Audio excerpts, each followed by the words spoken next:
Last 20 seconds, that's probably had nothing to do with what we're going to talk about, but I liked it. That I couldn't edit it. John, in the PowerPoint, there's another slide after that I'll tell you about. Back in 1992, someone took the average lifespan, which is 70 years at that time, and did a statistic of what we spend our time doing. 23 years sleeping. Some of us more, some of us less. Working for 16 years. TV for 8 years. Go to the next one. Eating for 6 years. Once again, some of us more, some of us less. Some of us a lot more. Travel 6 years. Leisure 4.5. Illness 4 years. Dressing for 2 years. Once again, some of us more, some of us less. Religion, a half a year. That's a total of 70 years of your life. And you've given religion, on average, a half a year of your life. Now, the question I asked, and I couldn't find the result, that was 1992, before the internet. I wonder how the statistics have changed. So let's ask yourself a question. What would I be doing in my time if I knew I only had 6 months to live? It might help you see clearly what your real value is. In relationship is to our value, we have some that we live by, some that we pay lip service to. We can have vain values and we can have sustainable values. How do we know the difference? Too often, we unconsciously want Jesus to follow our plans rather than the other way around. Sometimes we have our plans about how God should fit into our lives and what direction things go. When God begins to reveal to us a different agenda, we say, wait a minute, this can't be. This isn't the way I thought it was. This wasn't going to work out this way. I'll read you some stories that I saw online. A man strives to become an effective businessman so he can have a wider influence as a Christian in the business world. His motivation is pure there. But a series of events beyond his control take his business down, and he loses it all. He ends up in a homeless shelter where the only ones he can talk to about his Christian faith are those who he used to consider losers. This can't be happening.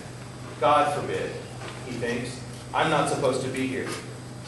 He doesn't see where God can use him in that instance. He's not looking with God's eyes, he's looking with his human eyes.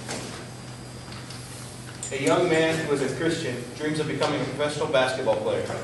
Those around him concur that he has that only one like this comes around in a generation talent that will take him far. Opportunities are coming his way fast. One day he gets into a car with someone who, unknown to him, had been drinking. Takes on a truck head on. Everyone else is killed and he is paralyzed from the neck down. His dream of being an athlete is gone forever. And he's thinking, this isn't supposed to happen to me. Once again, he's looking through the world's eyes, not through God's eyes. God put him in that position for a reason. A young couple dreaming of raising a Christian family, but they found out from the doctor that they could never have children.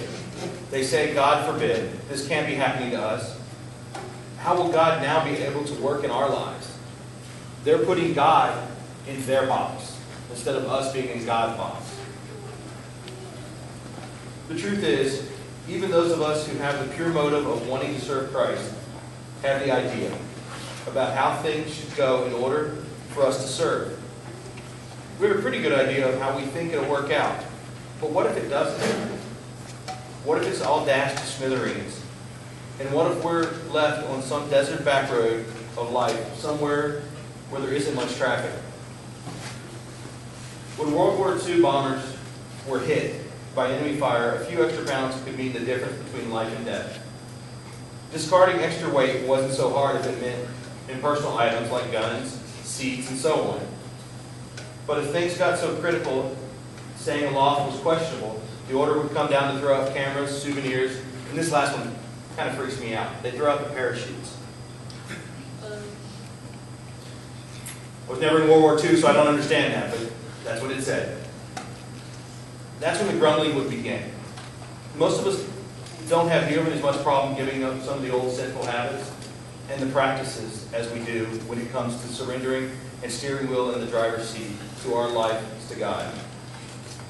Much like those in World War II bombers, that's when the grumbling begins.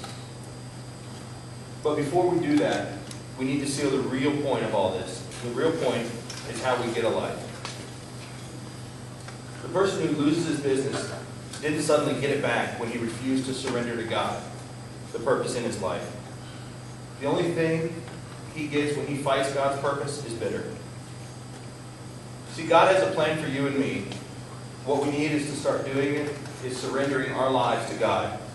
All of our life, not just the parts we want. When you look at your priorities, and I don't know how yours go, I know how mine went until I started reading this and researching it. It's neat to see the things that we do put before God. A man once said, if you ever wanted to see what a Christian's priorities are, look in his checkbook. Well, I don't balance my checkbook, so there's nothing in there. So I don't know. I don't even write it down. I just hope there's money by the next week of paycheck. And when you want to prioritize it, you've got to put God first without any retrospect. And what He asks you to do, do it. Without question, without hesitation, you put God in charge of your life. I'm going to leave you with one thought and one more story. When the unsinkable Titanic sank, warning after warning had been sent to tell them they were speeding off into an ice field, but the message was ignored. In fact, when a nearby ship sent an urgent warning to the Titanic, was talking to Cape Race about the time chauffeurs were to meet arriving passengers and dock, and what the menus would be when to be ready. Preoccupied with the trivia, the Titanic responded to this warning. Shut up. I am talking to Cape Race. You are jamming my signal. One can only imagine how different it would have been had someone on the bridge that night listened up. In the same way the captain of the Titanic refused to listen to those who were warning him of the danger, you may be refusing to hear the words of God. You may be thinking, shut up, you're jamming my signals. The question will be, will you continue to resist God's desire to give you a life worth living, or will you stubbornly refuse to get a life?